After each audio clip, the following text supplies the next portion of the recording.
how to play at a different level at college level. College is different than high school.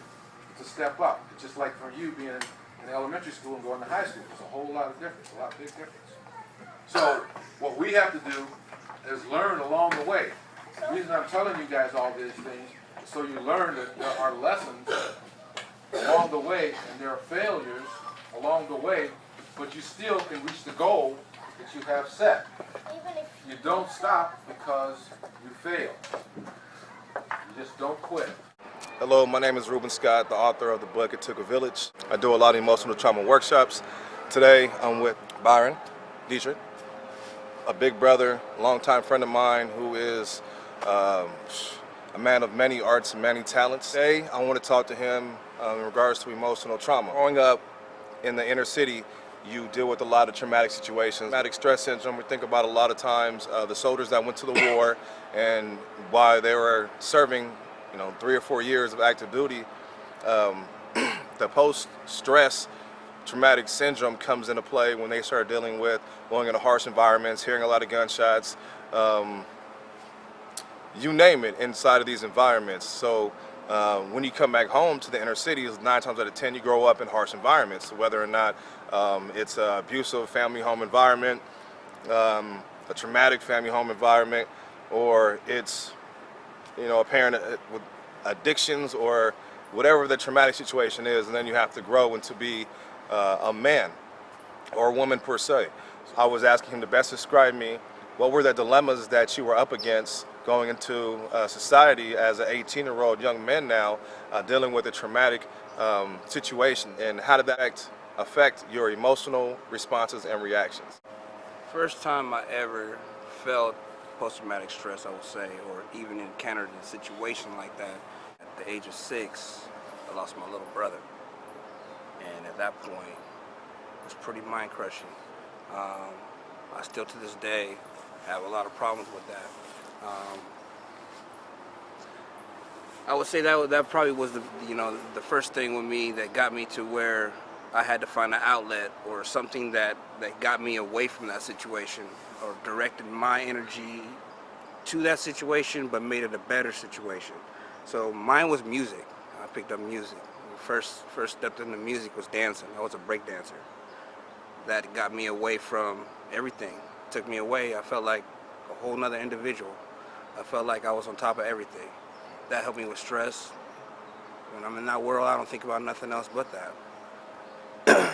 At that point, what made a big difference for me, at 18 years old, becoming a man and going into manhood, music became even more bigger for me. I was also able to start being able to perform and open up for big people at that time that were stars to me, people we looked up to. When I was little, I thought guns was fake, but as I grew up and got older and started hanging outside, I started being with the bad crowd. I just started seeing people with guns and started seeing people getting shoot guns, and then I got shot before, and I was crazy, like being in my place at the wrong time. Oakland made me who I am because, it made me stronger, being around the people, seeing things that I seen. It just makes you stronger. And if I could tell kids one thing is always be yourself. You don't got to prove nothing to nobody. Just be yourself and believe in yourself, and you can go beyond Oakland, beyond all this gang stuff that's going on. Like, you don't got to be in that. You can be a square and still have money.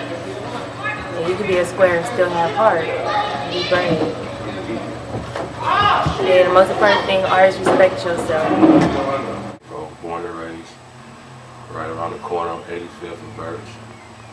On 85th 30 International Boys and Girls Club.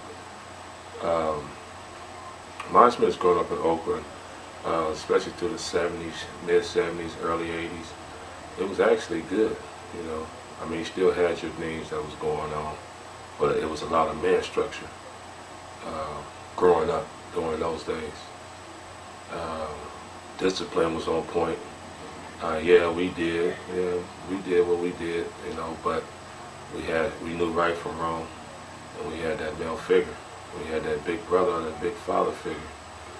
As we got to the 90s, you saw a drastic change and things, our older role models, they started to leave. So, then it gradually started changing in the 90s, mid-90s. We started seeing a change around here. Once our male figures either went away or passed, and they left the streets to the youngsters. And, coming up,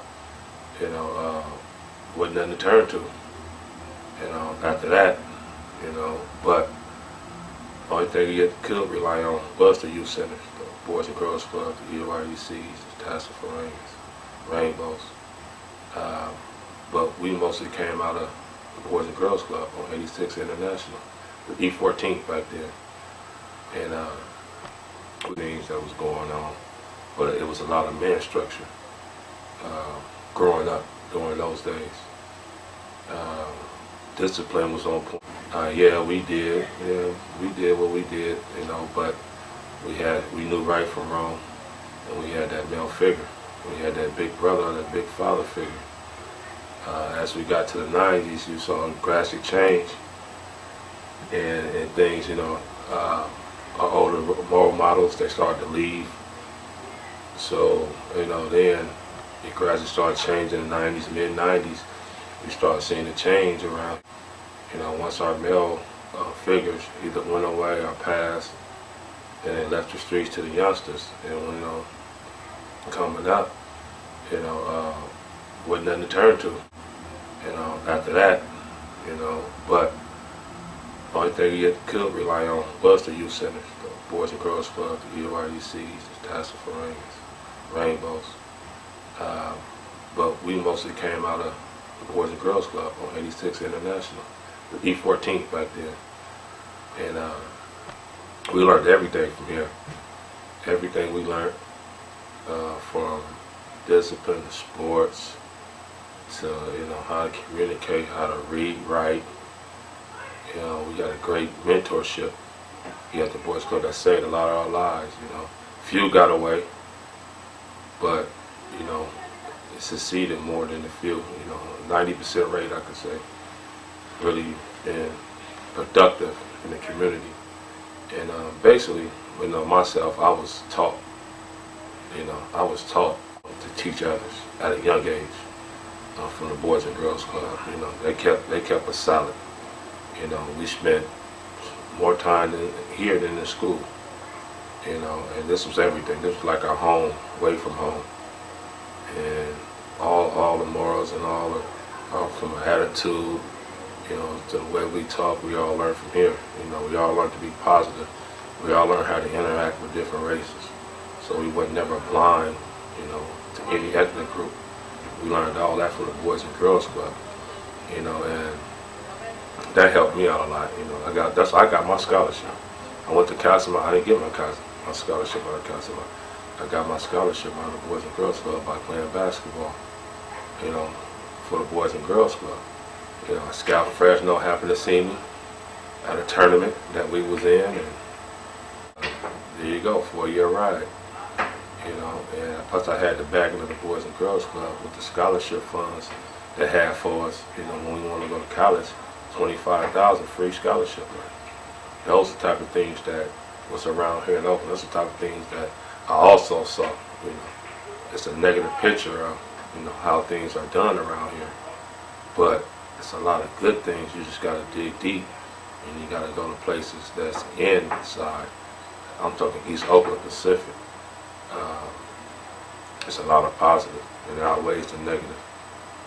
It's a lot of great opportunities. We just got to tap into it. Like I said, we're trying to get our mentors back. That's what killed for the last 20 years. Strong mentors, You got boys raised by women now. That ain't gonna work, in my opinion. When we was growing up, we had, going back a little bit, but when we was growing up, we had men mentors.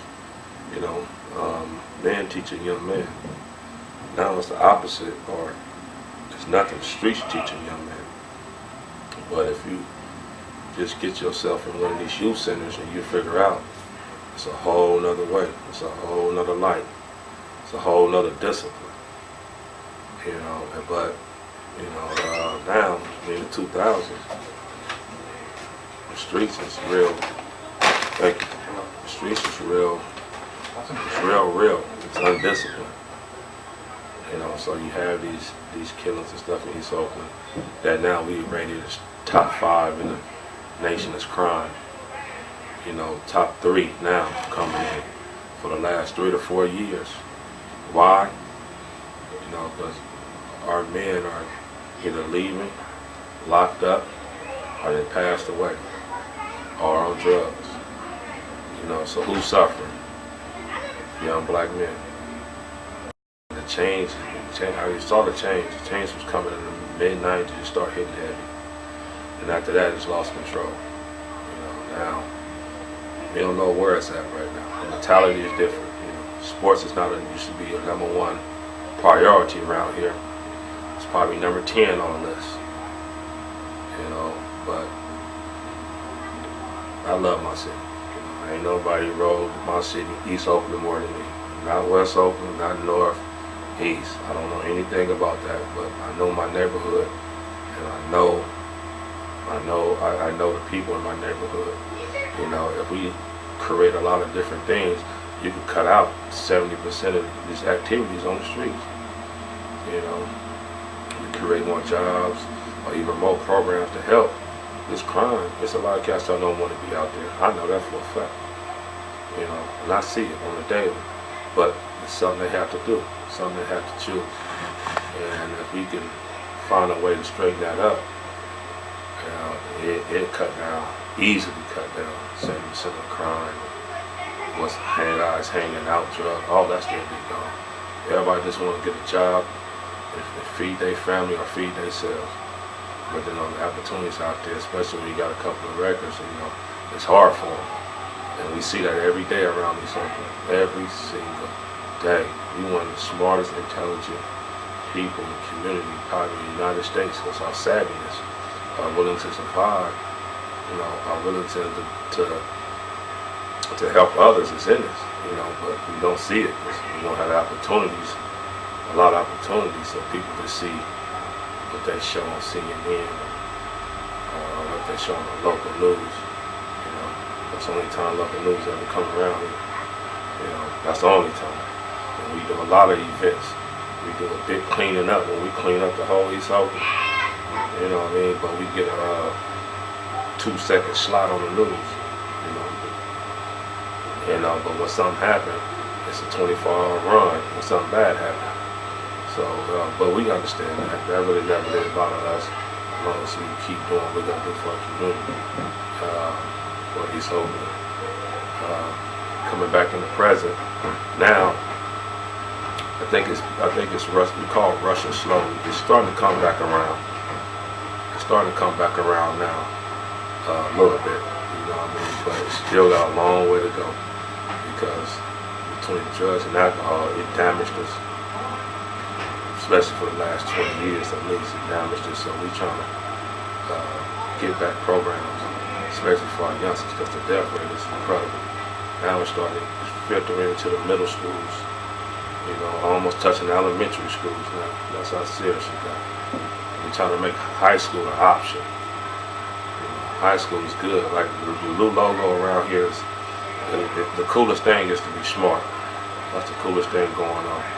That's what I tell everybody. The coolest thing that's going on is to be smart. And I tell all the youngsters, it's cool to be smart. It's cool to be a nerd. Wish I was a nerd.